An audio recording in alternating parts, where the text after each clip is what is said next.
Desalcemos nuestro canto con viva emoción y del mundo a la paz ostentemos nuestro invicto glorioso pendón. Salve el pueblo que intrépido y fuerte a la guerra a morir se lanzó, cuando en bélico reto de muerte sus cadenas de esclavos rompió. Buenos días, amigos y amigas de Patria para Siempre y Patria para Todos.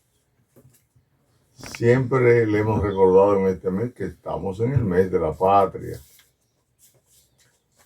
que todos los análisis que se vayan a hacer deben estar vinculados al proceso de desarrollo histórico de la época básicamente republicana, que comenzó en el 1844 hasta nuestros días.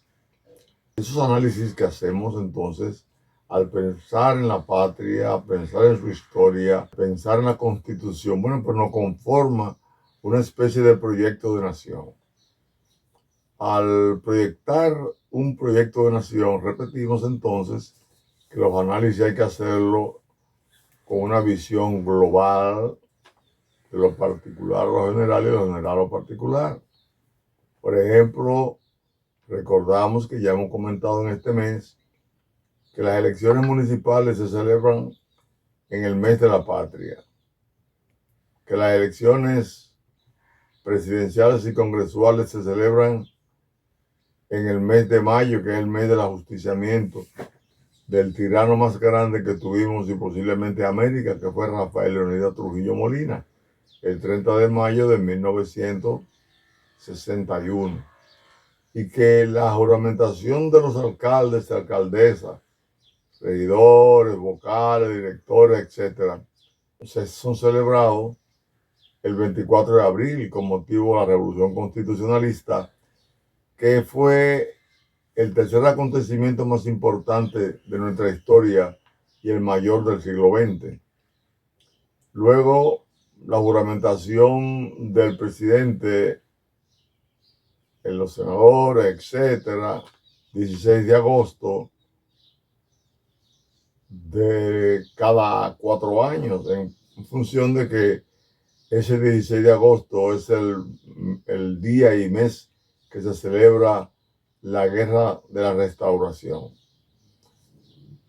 Las elecciones están involucradas con los meses más importantes de la patria. Sus análisis, sus resultados deben de ser lo más objetivo posible, no vinculando la idea a ningún sector, sino que todos los sectores que han participado han contribuido de alguna manera a que la democracia continúe, pero que sus resultados van a determinar si tienen posibilidades o no de llegar al poder. En base a esas consideraciones, vamos entonces, si se puede, dar nuestra última opinión con relación a los resultados de las pasadas elecciones, básicamente de los 3 partidos más grandes del sistema.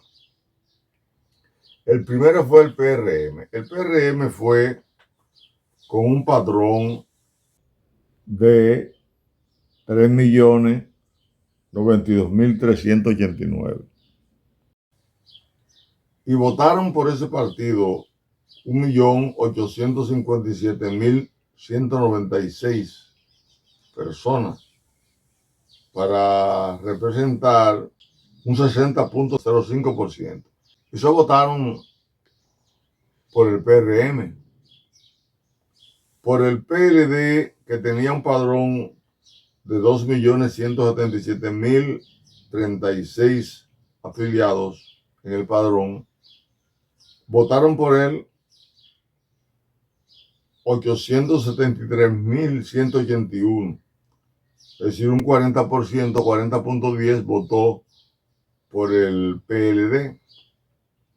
La Fuerza del Pueblo tenía 2.030.168 afiliados. al día de las elecciones, pues votaron por él 489.867, es decir, un 24.13 votó por la Fuerza del Pueblo.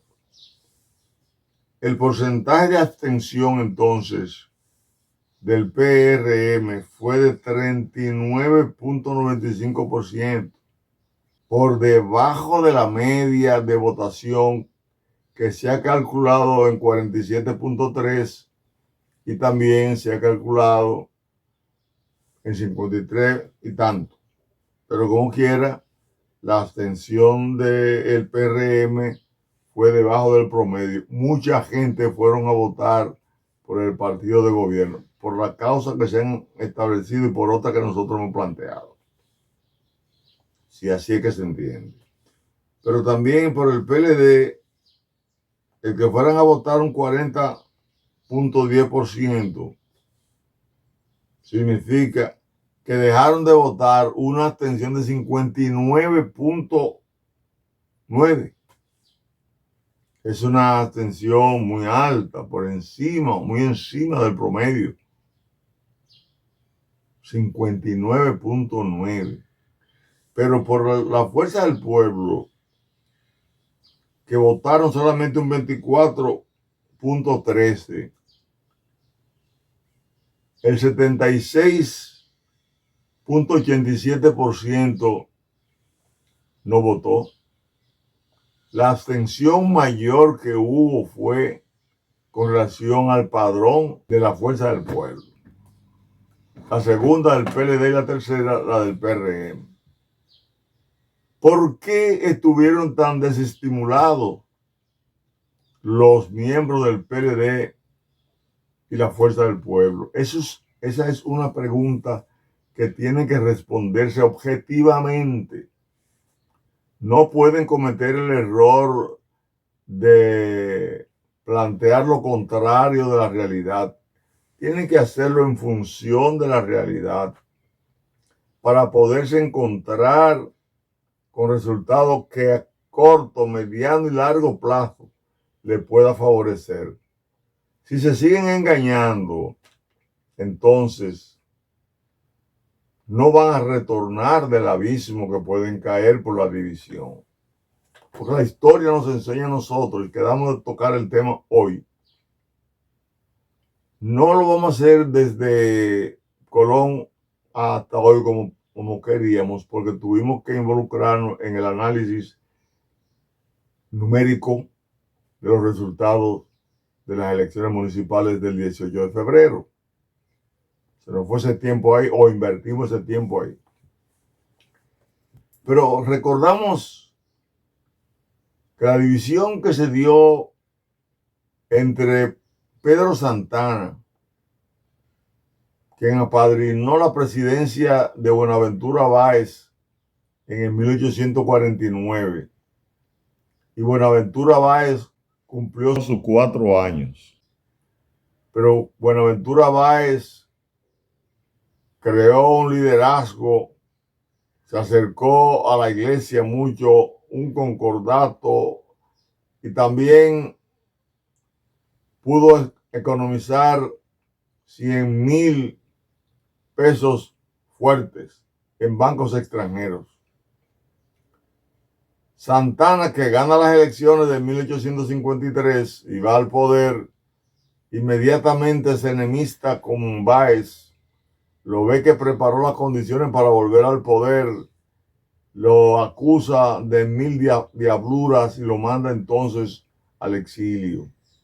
Se dividieron, no pudieron jamás realmente volver al poder que no sea por levantamientos militares a favor de que pudieran ser reelectos, pero luego eran derrocados. Santana volvió al poder en el 53, pero Báez lo derrocó en alianza con el cónsul Ignacio María Segovia, español. Posteriormente viene Báez, se instala en el poder, le hace un fraude a los tabacaleros, pero entonces los tabacaleros hacen una revolución, esa revolución se vincula a Santana. Santana termina siendo quien bajo las armas expulsa del país a Buenaventura Báez. Buenaventura Báez volvió a ser presidente en unas 3 ocasiones más, pero todo tuvo precedido de un movimiento militar. Hasta que tuvo que salir y se llevó todo lo que pudo y se llevó riqueza del país. Pero esa alianza nunca volvió a darse. Pedro Santana Buenaventura Báez. Cuando Lili y Luperón se dividen, por las razones que sean que no vamos a explicar ahora, Lili termina tomando el poder el 6 de enero de 1887. Durante 13 años se convirtió en un dictador que hizo desaparecer al Partido Azul y también se absorbió el Partido Rojo de Báez. Pero termina asesinado el 26 de julio de 1899 en Moca. Después de ahí se dieron alianzas como la de Horacio Vázquez y la de Juan Isidro Jiménez, que se rompieron en el 1902. Juan Isidro Jiménez fue electo en el 1899, pero en el 1902 ya Horacio Vázquez le da un golpe. Horacio Vázquez entonces y Juan Isidro Jiménez no se juntaron nunca realmente. Juan Isidro Jiménez volvió a ser presidente 13 años después, en el 1915. Y Horacio Vázquez volvió a ser presidente en el 1924, 21 años después. Horacio Vázquez entonces es presidente, pero se separa por la intención de continuar en el gobierno, siendo electo en 1924 por 4 años. Él y sus parciales se inventan que fueron electos por 6 años, que era el periodo que tenía la reforma de la Constitución que se hizo cuando Ramón Cáceres, violando la Constitución que había. Esa prolongación hizo que rompiera con Federico Velázquez, se aliara entonces a Francisco Peinado, pero internamente se produjo una ruptura, una división entre el jefe del partido, Horacio Vázquez, José Dolores Alfonseca, y el ministro de Hacienda, Nemesio de Moya. Esa división que se da a lo interno provoca la llegada de Trujillo. Trujillo duró 31 años entonces en el poder. Posteriormente, alianzas fuertes que llegan al poder. En el 1978 llega el PRD, pero el PRD se divide porque Salvador Jorge Blanco quería ser presidente. Antonio Guzmán era el presidente. Terminaron tan divididos que Antonio Guzmán se dispara en la 100 para no entregarle a Jorge Blanco porque estaba amenazado de ser perseguido por la corrupción que se había producido en su gobierno. Jorge Blanco, entonces luego, en esos 4 años, termina dividiéndose de Jacobo Magluta.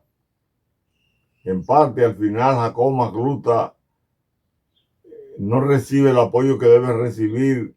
Se dan las elecciones de 1986 y la gana Joaquín Balaguer, que llegó al poder 8 años después. Pero su partido no se dividió tanto como los demás y pudo orquestar una carpintería política que le permitió llegar al poder. Bueno, 10 años duró Balaguer en el poder, porque en el 1994 hizo un fraude tan grande que le quitaron 2 años.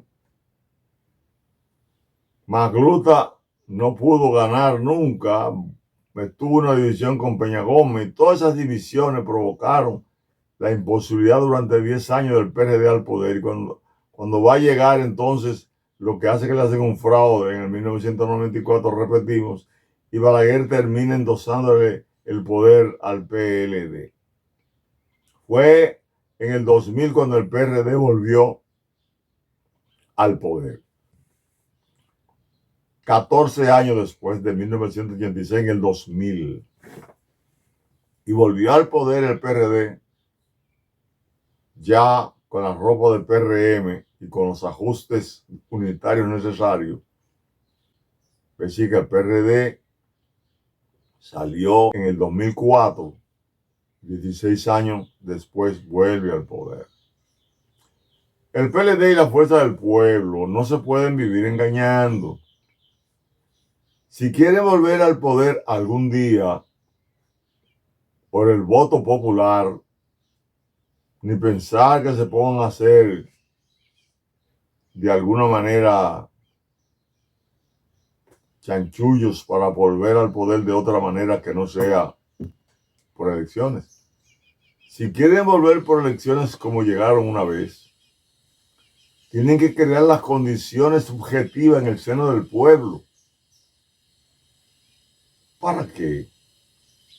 Para que salgan a las preferencias del pueblo, por la autocrítica que se hayan hecho, por la propuesta que se hayan hecho, por haber cumplido con el mandato de la ley 33-18 de educar al partido en términos cívicos, éticos, valores patrios y de conocimiento del manejo del Estado, de haber presentado programas que le lleven al seno del pueblo por el cual se debe votar, que digan cómo van a resolver los grandes problemas. Y eso toma tiempo. Y hay que tener sangre fría. Y hay que hacer lo que dice el maestro Sun Tzu, que es ir a hacer una reflexión profunda, ir a la raíz del problema y encontrar la solución más favorable, que no es la confrontación. Si salieron divididos del poder, desacreditados del poder por el problema de la corrupción, y van a unas elecciones municipales divididos, tenían que perder como perdieron. Tenían que tener una abstención de un 59 uno y de un 76 otro. Que vean eso realmente con objetividad. De lo contrario, el camino del abismo al no retorno se hará más largo. No queremos eso porque queremos que se reagrupen bien en base al mandato de la Constitución de la República, practicando la democracia interna y la transparencia y abogando porque se aplique el artículo 246 de la Constitución de quienes deben de ser los fiscalizadores y controladores del patrimonio público, del ingreso presupuestario, del gasto presupuestario. Trabajar en eso para que podamos tener de alguna manera una democracia constitucional donde funcione como debe funcionar un Estado social y democrático de derecho, que es que logre que en el Estado, la sociedad, se haga lo que hay que hacer, que es que se cumpla con la ley y punto. Los retornos son largos, pero son posibles en algunos casos. Pero para ser posible hay que poner los pies en la tierra.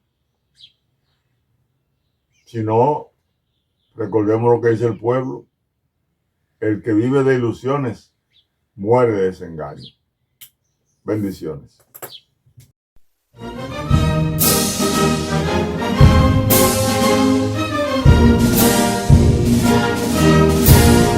Quisqueyanos valientes alcemos nuestro canto con viva emoción, y del mundo a la paz ostentemos nuestro invicto glorioso pendón. Salve el pueblo que intrépido y fuerte a la guerra a morir se lanzó, cuando en bélico reto de muerte sus cadenas de esclavos rompió.